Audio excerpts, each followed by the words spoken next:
Hotties here. We have our amazing guest, Shelby McFeeley. I've been really excited about this interview with you. As soon as I saw you in my comments on Facebook, I couldn't wait to learn about your business. It sounded absolutely remarkable. And then, of course, we have Monique, who has been on Wholesale Hotties longer than me, and I think we were both muted. And so, Monique, it's great to see you. You have no idea how great it is to see you. I had missed you. Yeah, I can hear you now. Yes. Okay, Thank you, Jen. It's so good to see both of you ladies.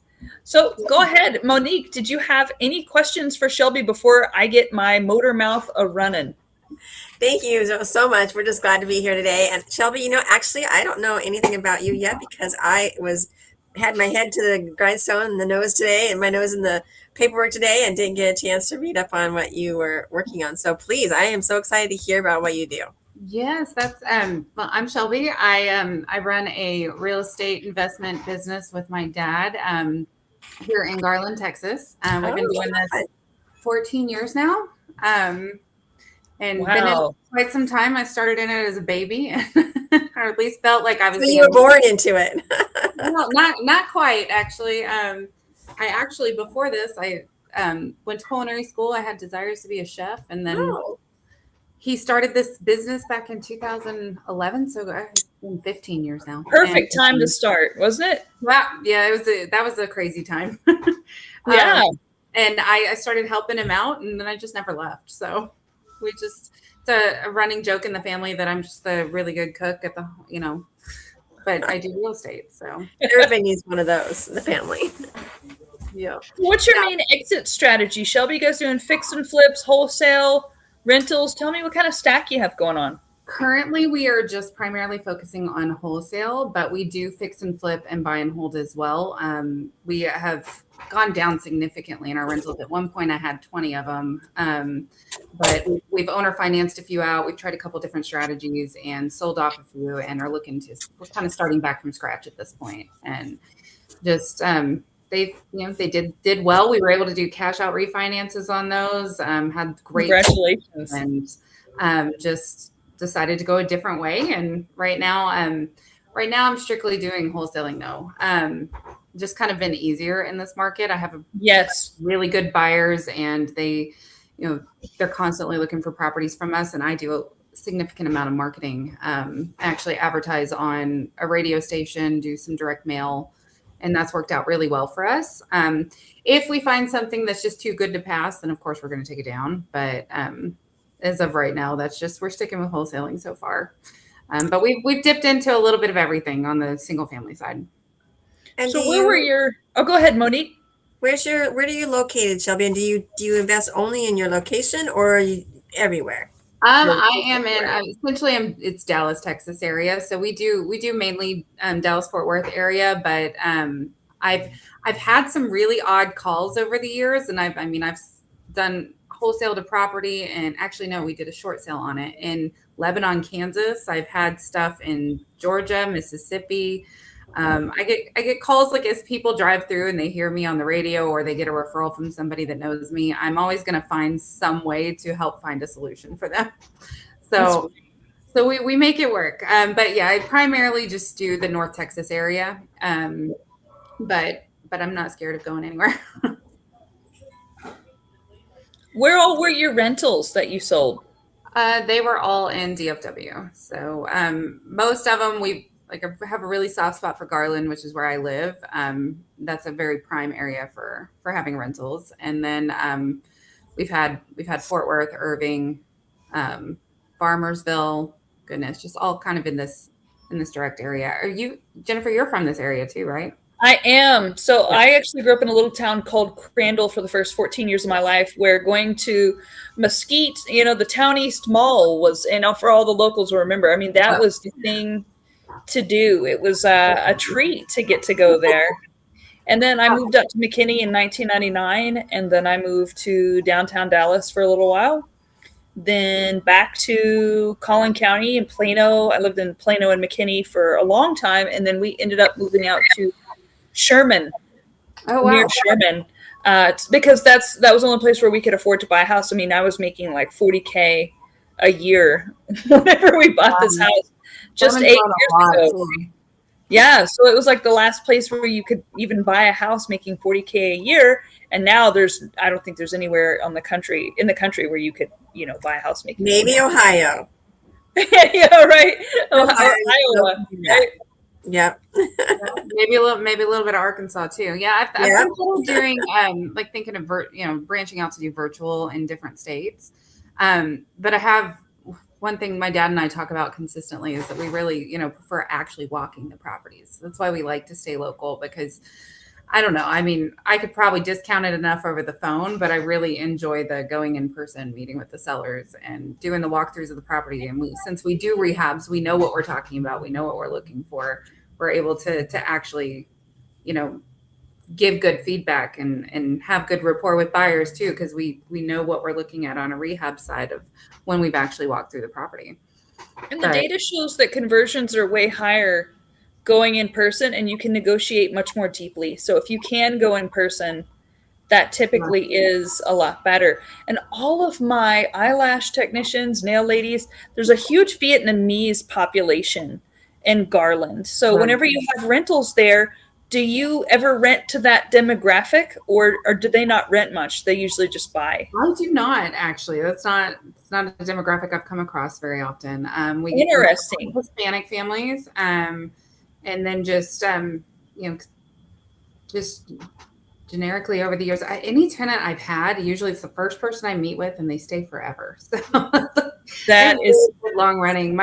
One of my longest running tenants, she was in one of my properties for 11 years. And she told me the day that she moved in, she said, her former landlord was selling the house. And I told her, we have no plans anytime soon. And she said, okay, I plan to die here. And that's great. That's the perfect tenant. We treated her, we treated her like family over the years. She saw my kids grow up. And she suffered through 2 bouts of cancer. And wow, about 2 years ago. And so we ended up losing her, but she stayed there throughout the entirety, and we checked on her quite frequently and had really good relationship with her and all the tenants that we've had. That's really super great. I know the other big demographic there, like you said, is the Latino population in Garland. I've really watched that explode in my lifetime. And so do you have a lot of Latino tenants there still in Garland?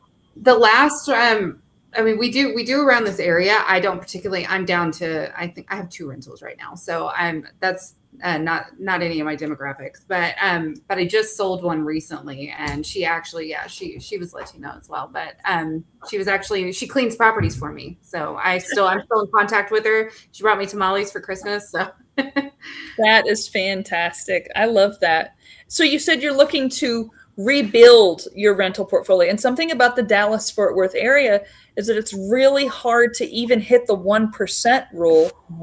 And I think that's kind of part of why we veered away from it recently.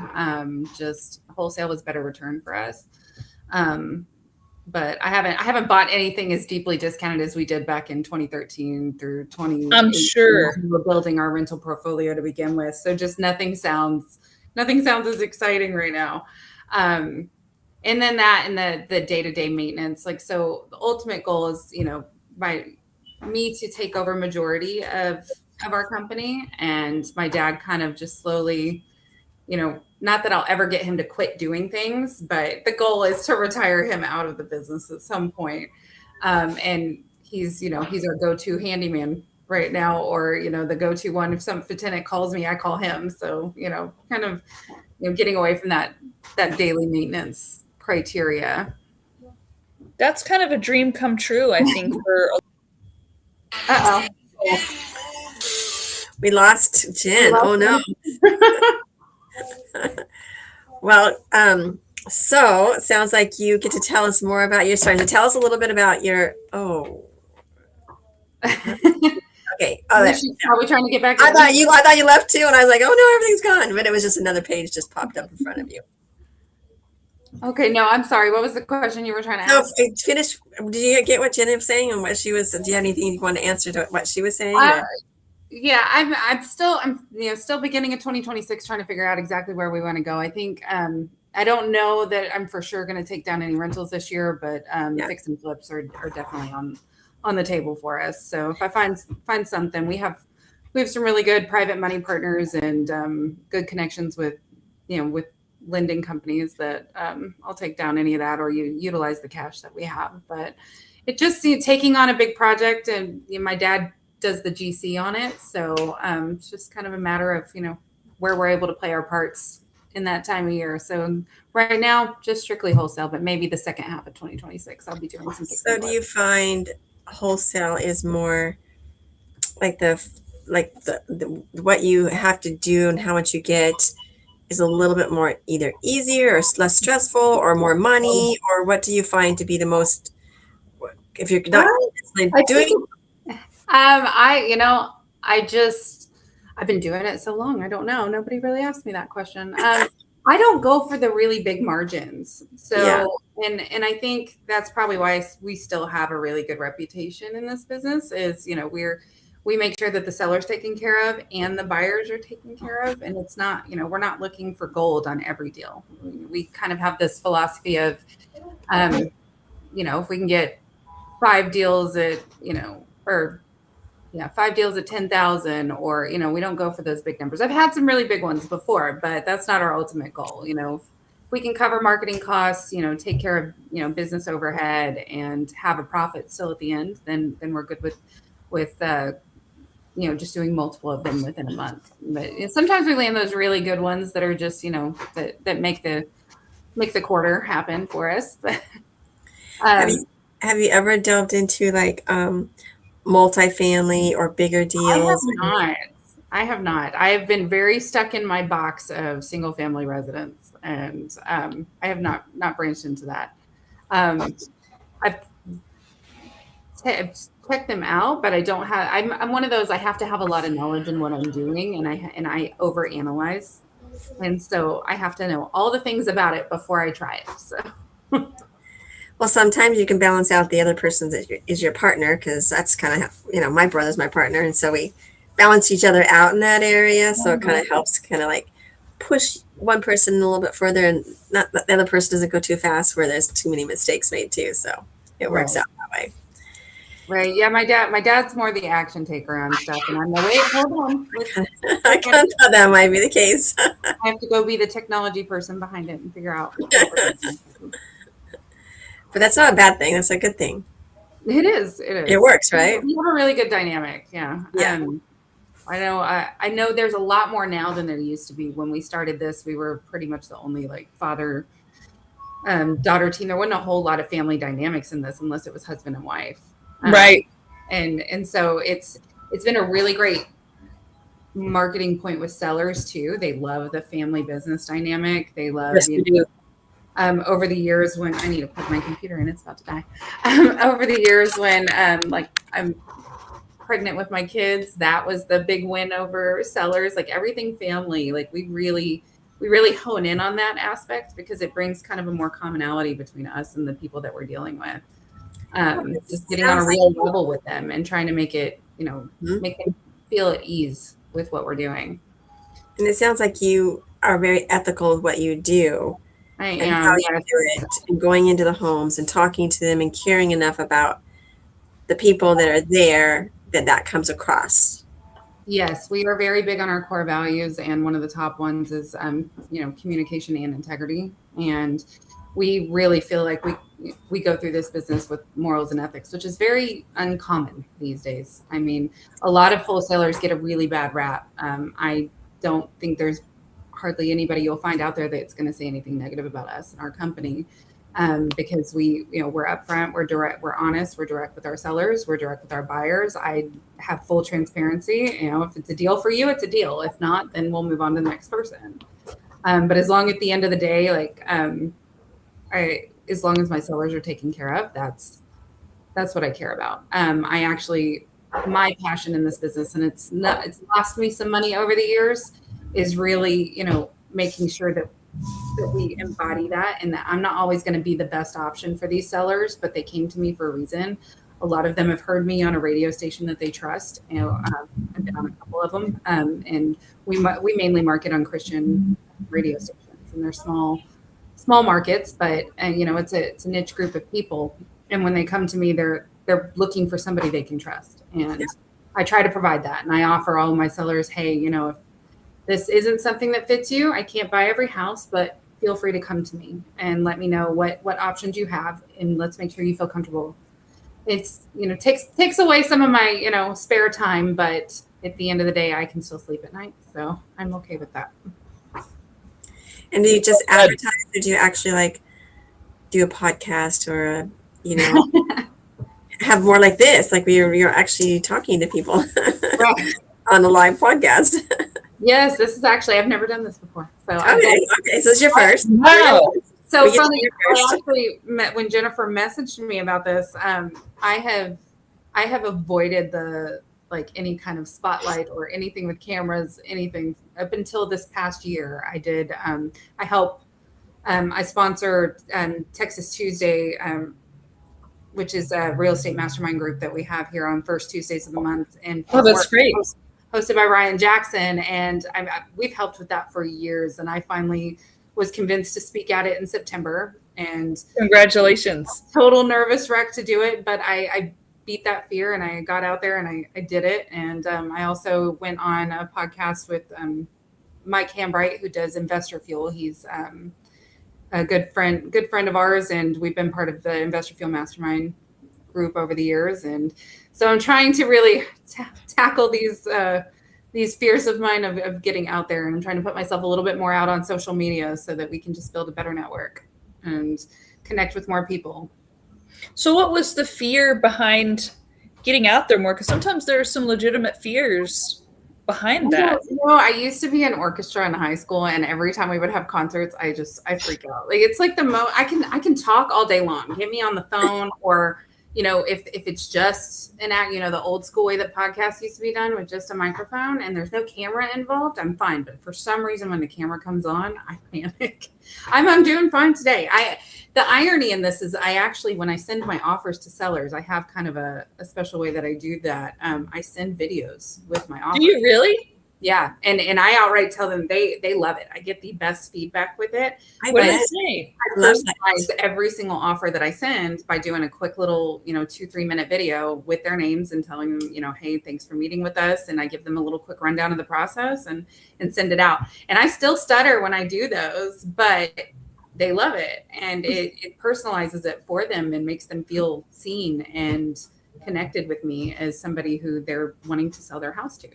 Okay, so now I desperately want to know about your sales process. So you go in, you look at the houses, and then you send them videos of offers after you're back in your office? Yes. So we used to go in really hard and make offers right when we're there. But one thing I have learned, at least it's just what works for us, is if they're not quite ready, depending on what kind of information I get out of them while we're there, we aren't going to talk numbers right then. I have certain ways that I'll kind of try to pull it out of them. So we actually do acquisitions together. So my dad and I go in together. He does the walkthrough because he does he runs all of our projects that we've done. So he knows exactly, he's been in construction for 30 plus years. He knows what he's looking for. So he'll go do the walkthrough and the inspection, and I'll sit down and I'll talk to the sellers, and I get, kind of figure out what their exact needs are, anything I wasn't able to pull out of them over the phone, and we figure out what their goals are. And then after he does his walkthrough, if he's not ready to present a number right then and he needs to go sharpen, sometimes we'll give them kind of a broad, hey, we're kind of in this range, but let us get it narrowed down exactly, and expect a response by end of day or, by next business day. So I put together a full formal offer for them based off of, after he goes through his repairs, and I figure out what our number is. And I send it in an email, and we'll send them a text message. In the email, it's got a video, and underneath that, they can click on it and pull up the PDF document with all of our. Cool. So you send an email. I do. I send it via email, and I'll text them to let them know that it's in there. Great. And I deal with a lot of probate situations too, or where people have passed away. So most of the family members that I deal with aren't even here. They don't even get to meet me. So one thing that I've learned is they've talked to me over the phone. They had somebody local let me in, but sending this video, they forward it to family members, and they're able to smart to kind of, it sets me sets me aside from the other people they're meeting with, because now they remember me. They've seen my face. They've talked Exactly. to me. They've been texting with me. They've, even if one family member met me in person, I get alerts anytime that the videos are open. So a lot of times I can tell when somebody's about to accept an offer. I've figured out the pattern, because I'm like, the email open, they played the video, they clicked the offer. Like it's been a great data point for us. So what's the CRM and software that you use to send those videos? I actually use BombBomb. Oh, okay. Yeah, and I formatted, a way for, or a standard email for us on there, and I even use it for sending an introduction before an appointment. Like, hey, this is how the process works, and it puts people at ease if they already know who they're dealing with before they meet you. And I think that's awesome. How do you take your video? Do you use Loom or do you use something else? I just use my phone. There's an app for BombBomb on there, or I'll hop on my computer on their website and record it. But the quickest way for doing offers, because I'm always on the go, is to just do it on my phone real quick, and then my assistant can add it to the offer and send it out.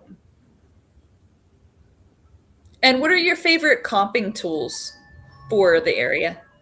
Well, I actually utilize MLS. So, okay. Yeah, I'm in the process of getting my license. Congratulations. Thank you. Haven't needed it for years, but I am an unlicensed assistant under one of my friend's accounts. And I do use that. I also have been using Propelio since they started. Oh yeah, they've been around a long time now. Yeah, I haven't been on the platform in the last month or so, but right now I'm mainly just utilizing MLS for stuff. That's perfect. I use Rehab Evaluator. That doesn't have MLS access, I recommend Propelio, and Batch Leads is the only other one that I've used. Especially in a non-disclosure state like Texas, sometimes, and I do what I do nationally, and so I don't do much in Texas just because it's so much harder to get good returns here on marketing and rentals and whatnot. So I'm doing a lot in Florida for my own wholesaling. And so it's fine using Rehab Evaluator there. But when I try to use Rehab Evaluator here in Texas, because it's a non-disclosure state, it's really a lot harder to get comps. So you're saying that Propelio kind of gets around the non-disclosure? Yeah. It does a pretty good job on pulling the MLS details for you. Oh, that's good to know. It's ran through MLS. I haven't checked on it in the last month or so. I've gotten really deep into the MLS side of it. But I mean, we used it for 10, or I don't even know when they started. I know at least we were doing Propelio meetups back in 2016, 2017. It's been over 10 years that we've been using it.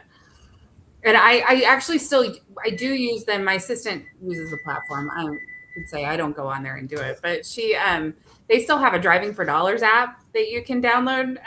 They still pull lists for probate, pre-foreclosure, substitute trustee sales, and I think a couple of other things that, for $100 a month, you can get all that data. So that's really great.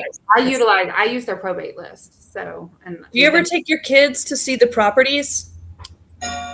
My kids are homeschooled, so we do have the freedom to do that. But most of the time they're preteens now, so they'd rather just stay home, or they go hang out with my mom. I don't take them to seller appointments. Not to sell, but I mean like vacant ones. Yeah. They're used to me being the weirdo that stops the car in the middle of the street because I see a vacant house and I have to go be a creeper and trespass and try and figure out what's going on with it. So it's just normal to them. They've been around it since they were babies. 2 years ago, I was looking at wholesale houses here in DFW, and they'd have a lockbox, or someone would come to meet me out there, and I would bring my children. And every single time I'd wish to God that I had left them in the car. I keep thinking, Jennifer, why do you keep doing this? Because they would be so trashed and disgusting, and like you would feel weird after you got out of the house because the air would be so compromised by ammonia from urine, and like your throat was sore. Have you ever come out of a property and your throat was sore from all the ammonia, like from something that had urinated? I was like, oh God, I've really just got to start keeping an N95 mask in the car for going into these properties. So my mom actually one year made little like kits for my dad and I for when we go to properties. There was like latex gloves, Vicks Vapor Rub, a mask, I think, in each one, and we We both put them in our vehicles, but we never utilize them because you never realize until you're in the midst of it. Until you're in it and you walk and your shoes go squish, squish, squish, squish, Yep. and you know it's from urine or God knows what, and you're like, I can't even bring these shoes back in the car. I went to property one time and I came out and I was covered. My bottom half was covered with fleas. Oh my gosh, that's the worst. It was so disgusting. I couldn't believe it. And we're not very, we're not always very warm over here too. So it was in the summer and it just was a warm summer. And I guess the fleas proliferated during that time process that they were empty. So oh my gosh, we've had that happen. Bless your heart. My first experience is when I'm having to hold a conversation with sellers. I have a huge fear of German cockroaches. Me too.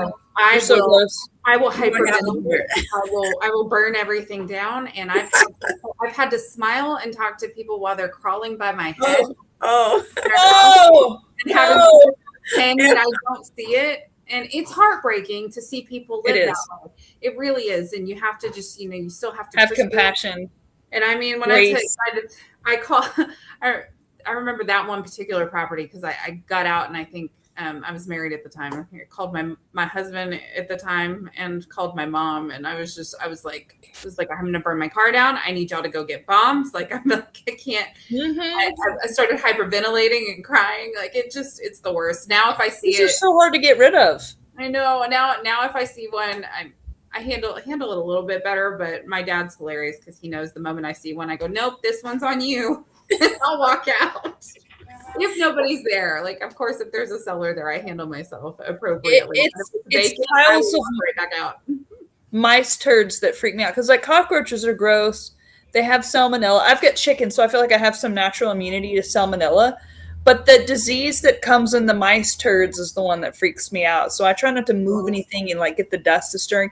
Also, nerd moment, I always have my fanny pack and not a purse. Okay. So I don't have to set it on the ground. Okay. I don't care how nerdy it looks. Being nerdy is pretty disarming anyway. So that's a good plan, Jennifer. Yeah. I may need to get a fanny pack now, actually. Yeah. The fanny pack it communicates. I'm not here to do anything other than whatever it is I'm here to do. Right. I'm not here to look hot. I'm not here to be fashionable. And then also like you don't ever have to set it on anything in any public space. Smart. Yeah, that's the new wholesale hotties trend for 2020. That and the beekeeper suit at dusk. Okay, that way you don't get bit by mosquitoes and you don't have to wear off. That's something that all my neighbors laughing about. I'm like, you keep laughing, you're getting bit. I'm not. So. Those mosquitoes, they don't like me. They don't? Oh, you're so lucky. I got weird blood. I don't know. They don't bite me. They bite everybody around me. But the fleas like you. Oh, they like my pants or something. They're great. Have you seen a proliferation of the giant American cockroaches here in DFW, Shelby? Okay, yeah, those like to fly at me during the summertime. So they fly. Yes, they like to fly right at your head. They do. I live in a pier and beam house, so I have this rule of I don't want to look under that hatch and see what's under the house because I don't need to know what lives under there. I live in a pier and beam house too. Yeah, they come out looking for water when that heat hits high in the summertime. They do. August is the time. I had one jump in the bathtub with me August 2 years ago. And I pretty much went into my second life at that point. It's like it was like a cat with 9 lives that one of my 9 lives ended whenever that thing jumped into the bathtub with me.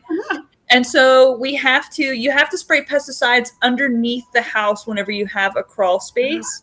So we have to get this horse jockey sized man to get under the house.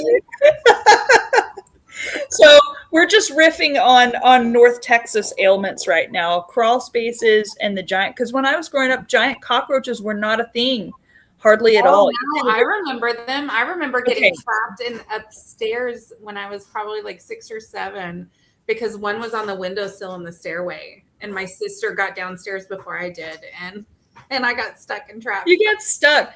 I didn't start seeing them all the time everywhere until about 10 years ago. And even going back to my grandma's house now, I'll see dead ones and I'll, talk to the person who's taking care of her. And I'm like, I grew up in this house. I never saw one giant cockroach in the 14 years I lived in this house. So that being said, as you're going through properties, and you see these things, does that just make you like want to buy the house more, or does it make you go, okay, no, this is not the house for me? No, it makes me want to buy the house more. I mean, it kind of like the ones that smell awful. I mean, everybody always says it smells like money. I think I've only had one house that I truly never wanted to enter, and I didn't because I could smell it from the outside. It was 2 acres of land, and it was a trailer sitting on the 2 acres, and there was 27 cats that had been living in this trailer. And I mean, before I even got like 15 feet from the property, I could smell. And I'm like, well, I already know everything has to be taken care of. So there's no need for me to see anything at this point. There's nothing, because it's all going to have to be taken down to the concrete or stuff. I bought that one.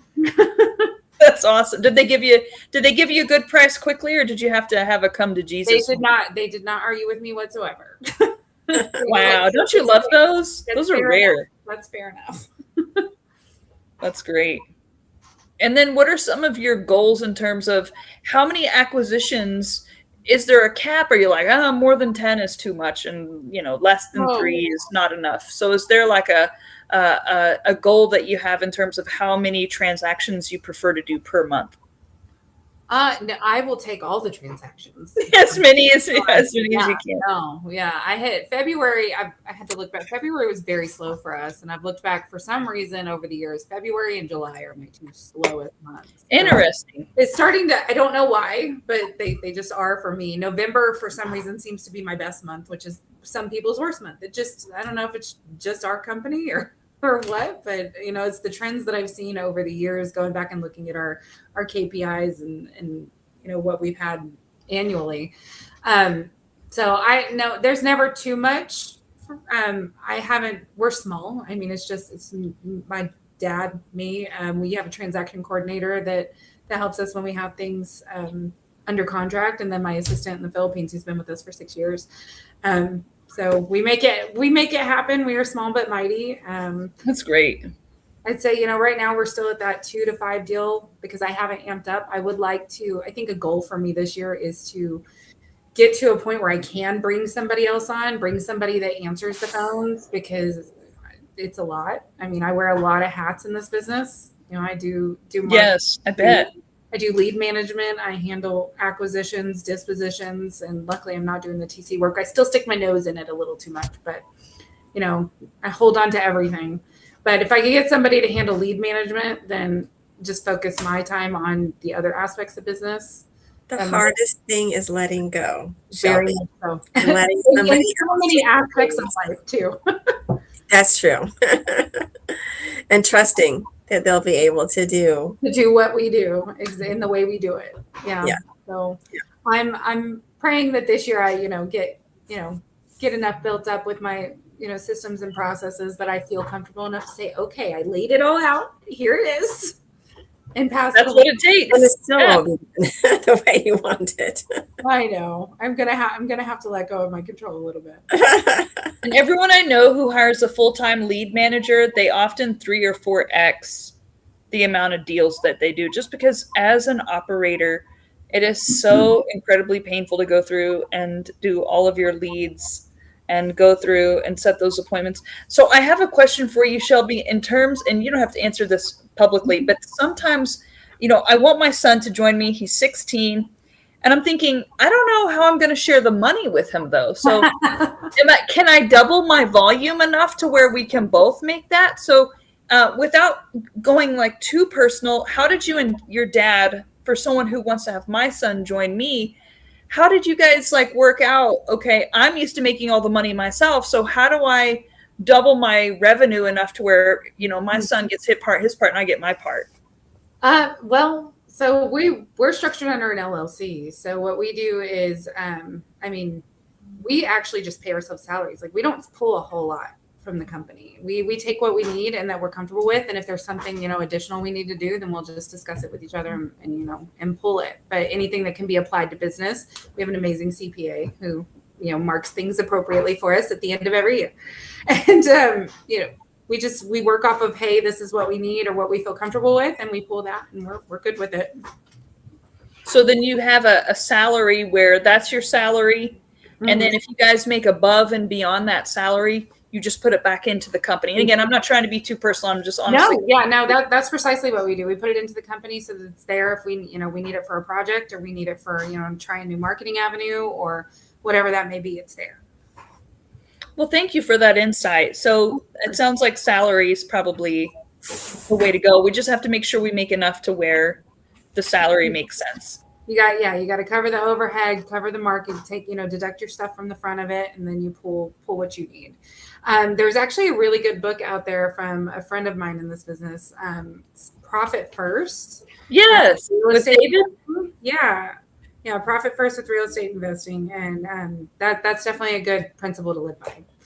Well said. I agree. He's one of my favorite people. He's a good guy. He's the co-founder is actually in one of my masterminds with us. What mastermind? Oh, really? Yeah, with Mark Evans. DM. That's fantastic. And then Shelby, are you seeing your own children? Like, do you foresee them getting into the business once they're adults? Not at all. They don't seem to. I think they are so annoyed with their entire lives. I hope they will. I think they'll see the investment, you know, opportunity with that. But if I ask them right now at 11 and 13, it's absolutely not. So. Yeah. My oldest son remembers us being really poor. And so he's very interested in joining the business. Oh, that's awesome. But my younger son does not remember being poor. And so he wants to be a chef, like you talked about, you know. And so whenever we took him to a fancy dinner once and he told the guy he wants to be a chef, and the chef knew that, you know, he knew what I did for a living. He's like, I think you need to do what your mom does. Yeah. Well, what's funny is I decided not to go back to that life because, you know, just the service industry in itself and I actually ended up pregnant with my daughter a few months later after doing this. So I was like, that's no way to, you know, I'm not going to be able to, you know, be as involved as I want to be running around, you know, 16-hour shifts and random days off. And, you know, I ended up just being really good at this and dealing with sellers that's awesome. On such a good level that, you know, I just never left. So I still feel like maybe one day, you know, not being a chef per se, but at least opening a restaurant. I don't know. I haven't decided. It's not as exciting to me now as it was. Like cooking for me and my family is much more fun than cooking for customers. And you mentioned, because, you know, personal life does go into business life. Mm-hmm. You mentioned that you used to be married. And so it sounds like maybe you're doing this homeschooling.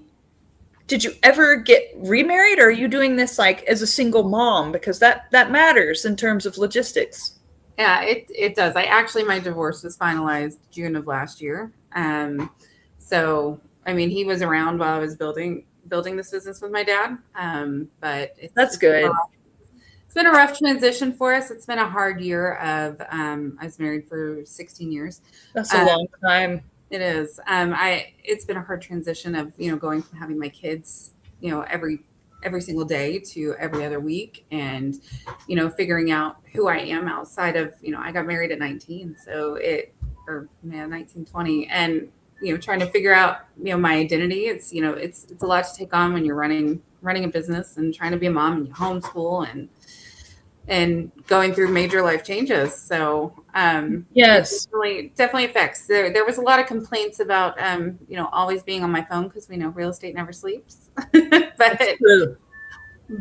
but no, I'm just single me right now with my raising my kids.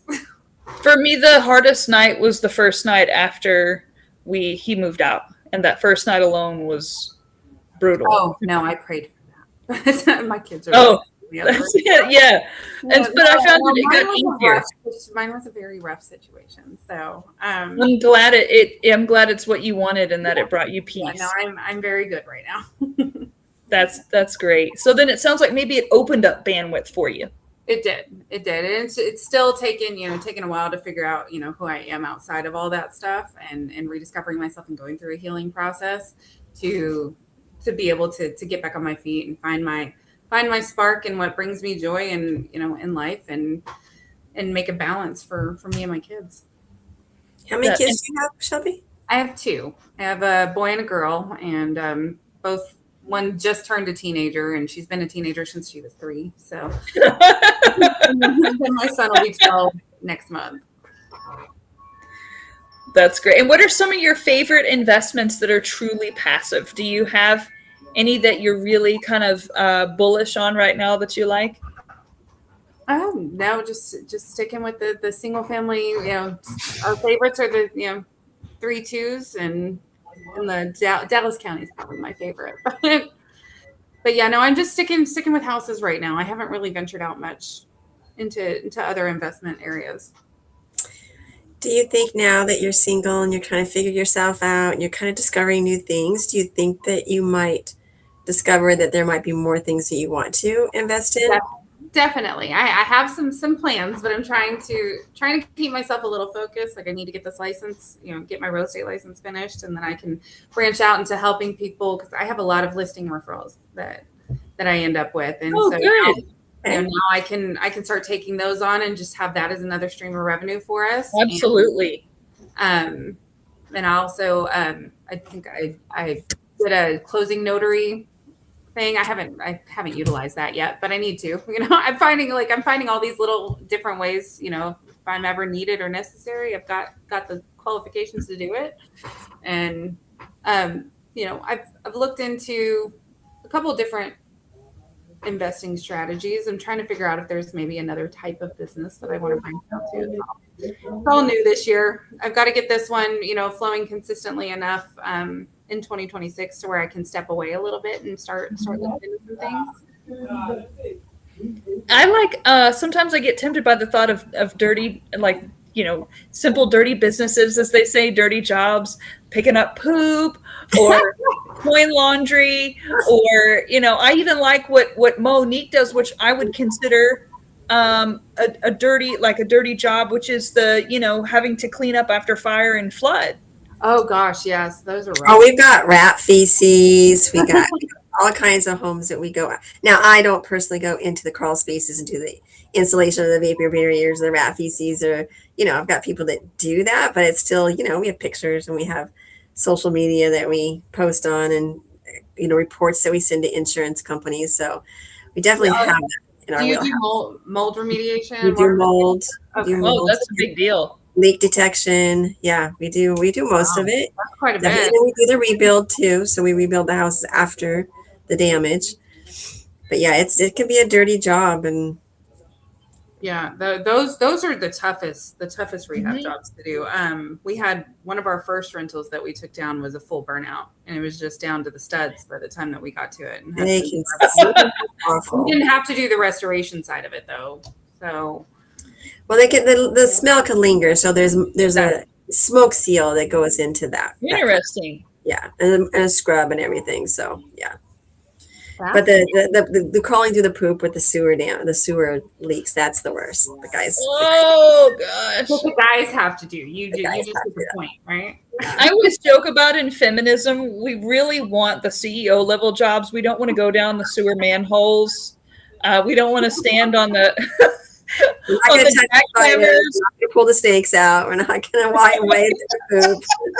Not put our hands down the drain or that garbage disposal. Oh no, that something might happen down there. Oh yeah, no, I have an avid fear of anything with garbage disposal. I think that's from Final Destination movie. Being oh no. But it's funny, since going through my divorce, I keep joking that there are boy jobs and there are girl jobs, and there are things that I have to do in my house now, which I probably did most of the time myself anyway. But something as simple as taking the trash down to the curb for the week picked up, or and I'm killing a bug, Yes, but I mean, sometimes you got to do what you got to do, even when you have to be the man in the situation. I'm proud of you for that, because I'm telling you, there are times I've stayed in my relationship and I'm thinking, I am so ready to be rid of this SOB, but it's been years, right? I mean, the great thing about hormones coming down is it really has calmed me down a lot. Like other women, it seems like makes them more crazy. I think it's made me less crazy to have hormones go down. But I would keep him around at some time just so I didn't have to do things you like didn't have to kill the bug or build the thing or or get the hair out of the drain. You know, like the bathtub clogs, you have to get the hanger and get down there with the hair and it's covered in slop. Like, no, that's worth everything else. I'm so blessed. I still have my dad who can come handle some of these things. That's true. But, and I am all for women being in power all day long, but at the same time, I don't want to.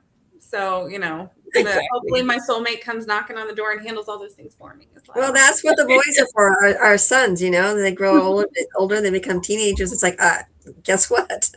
The bathtub has to have the drain cleaned out of learn all this hair, and you get to do that. Yeah. It's like a disturbing form of fishing, you pull out all the hair and all that. Yeah. So all that to be said, Shelby, I'm so proud of everything that you're doing. I mean, you're doing everything right now. And I just want to say, we see you, girl. We see you. We're proud of you. And I know there's so many unsung moments where I don't see you posting on social media, like, look at me doing this, look at me doing that. Cause I would, if I'm doing little stuff that I hate, I feel like I need someone to clap for me. I don't care if it's that one nerdy guy who likes every post that I post. Like, those are all the ones talking themselves in my inbox. Yeah. No, I've spoke up recently about my story and the trauma that I went through and some things like that. So I'm taking some small, bold actions. I might start getting the validation there for the killing the bugs and stuff too. I don't know. Yeah. Hey, if I ever see it come in my feed, I will always put a heart on it. Thank you. You can count on that heart from me. I certainly will. I do it for you. So we'll just have each other's back. Yeah, that's right. Yeah, you saw my post last night, and I was just thinking about. So, like right now, I feel like what we're doing, we're building community, right? We're building each other up. We're pouring love and knowledge and kindness and caring into each other and translating that into business. And then there are people where you can try for years and years and years to show them love and kindness and support and build community and pour into them. And it's just like pouring it into an empty, like a cup with no bottom. And I'm like, there are so many people who actually need my love and would appreciate it. You know what I mean? I 100% understand that because I just went through a situation where, something like that. But there are people in our lives, that just don't have capacity for it and don't have the ability to receive it. And you have to learn when to withdraw your energy and where you need to place it. You have to learn when it's time to just step back. You fill yourself up so that you can pour into others. That's right. Is there anything that you would like to leave your audience here? Anything that you felt like, okay, this was the one thing that made me super successful that I don't see my competitors doing on a day-to-day basis? Not one particular thing. Something that I do tell everybody, and just because of the reputation that wholesalers have in this business, lead yourself with integrity, because you could run yourself out of this business within a year or 2 years if you're out here daisy chaining deals, if you're not working, you're not being honest. I have not run across a buyer that I've worked with yet that has something bad to say, because same with sellers, because I lead with integrity. You're getting exactly what I promised you were getting, and I'm going to work with you on that. There's transparency and integrity in this business go a long way, and you can build some amazing relationships, and they turn into long-term partnerships. And I highly recommend that the people just starting out in this business. I know it's exciting and getting all the money is there, but sometimes at the end of the day, it's,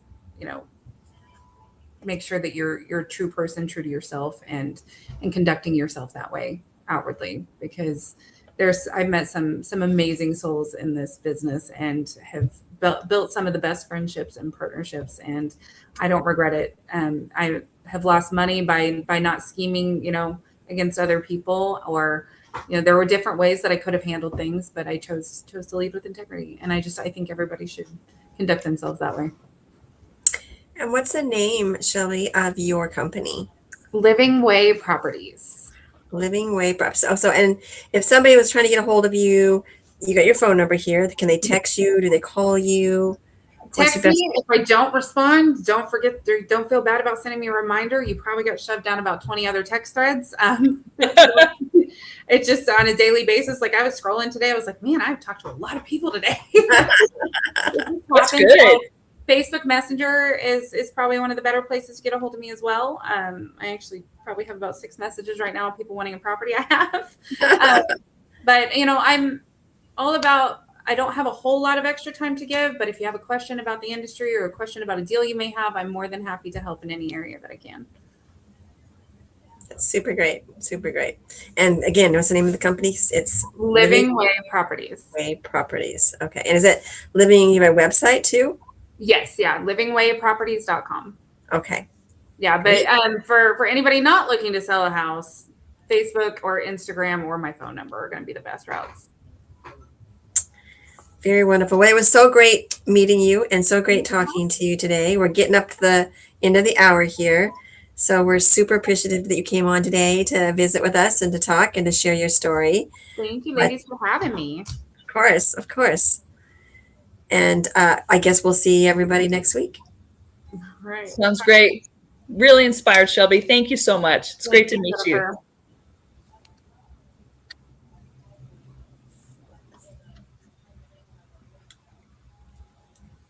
Do you know, are you turning it off, Jennifer?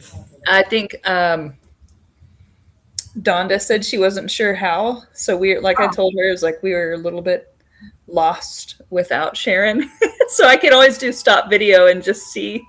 My concern is that it's recording and the recording needs to upload, I believe, or do something before we actually go out of the whole. I think you can turn the video. I don't know.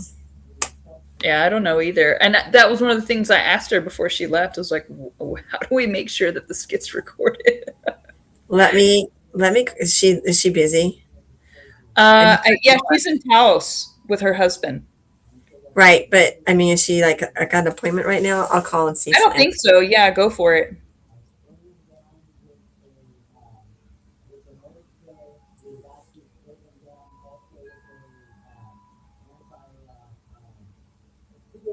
I guess we could call Sharon.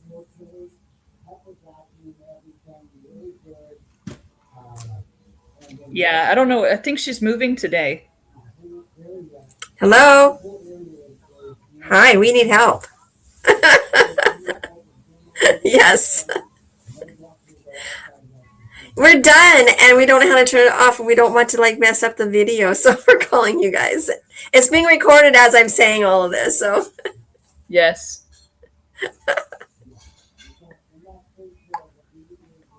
Okay.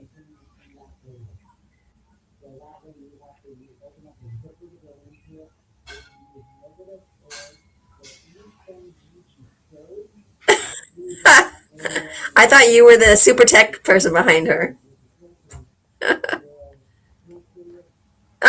Oh no.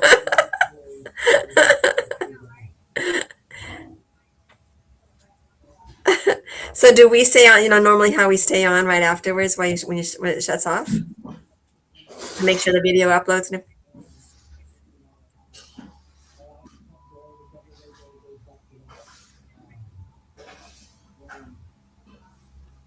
Oh.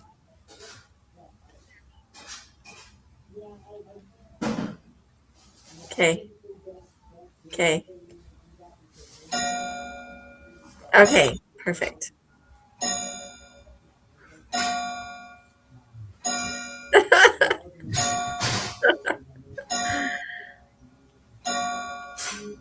It went well.